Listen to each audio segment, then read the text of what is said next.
So yun mga koragot, update ko lang kayo dito sa ginagawa natin sa Mabalacat, Pampanga. Shoutout muna dito sa isa nating kaibigan. Ayan, nagpapa-shoutout siya. Shoutout po sa inyo. So bali ilang araw din tayo din nakapag-update sa inyo, kaya di tayo nakapag-upload kung ano nakaganapan dito sa ating ginagawa sa Mabalacat, Pampanga. So ang kaganapan ngayon dito, nagsisiling na tayo. So bali yung mga tao natin na tinutulungan ko na magsiling. So dalawa kami dito magsisiling. So syempre ano-ano ba mga ginagamit para preparation ng pagsisiling. So dito isa-isay natin. So gagamit tayo dito ng wall angle. Yan yung ginagamit natin pang wall angle. Yan yung ipapako natin sa pader. Kasi yan yung magiging guide natin ng ating metal paring. So gumamit tayo ng wall angle, metal paring, W-clip. Yung mag-bit ng ating metal paring. Tapos carrying channel, gumamit tayo ng carrying channel. Syempre gumamit din tayo dyan ng slim nail. So yung concrete nail na maliit na una ang haba. Itong carrying channel na ginagamit natin, ito yung pagkakapitan ng W-clip para kumunik naman yung ating metal paring. So panoorin nyo lang mga para magkaroon kayo ng idea dito sa ginagawa natin. Kung paano ba ginagamit ang mga W-clip, carrying channel, wall angle at iba pa. So kung gusto nyo matutunan, panoorin nyo lang itong video natin para matuto kayo.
So ayun mga korago, natapos na nating lagyan ng metal paring.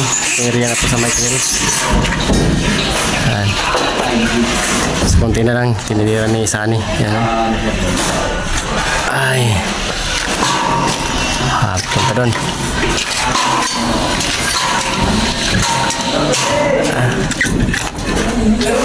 So tinapos natin to ng isang araw. Ang area na to. Grabe, napakainit ngayon. Nakalapos na ni Sunny. Natapos namin to. Ayan. Tapos Dito naman nag-scaffolding na sila. Yan. Para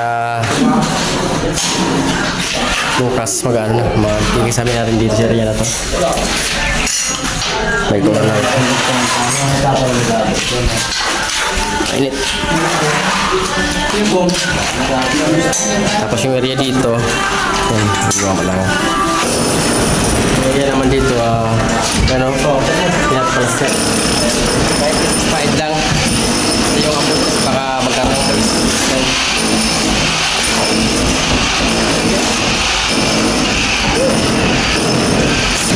Ito na rin nawa nyo. Tapos mayroon na siyang ginawa doon. Kano? Ha? Canton bed. Oo, pakanto yan. Pakanto yun talaga yan. Pakanto natin kay Chris.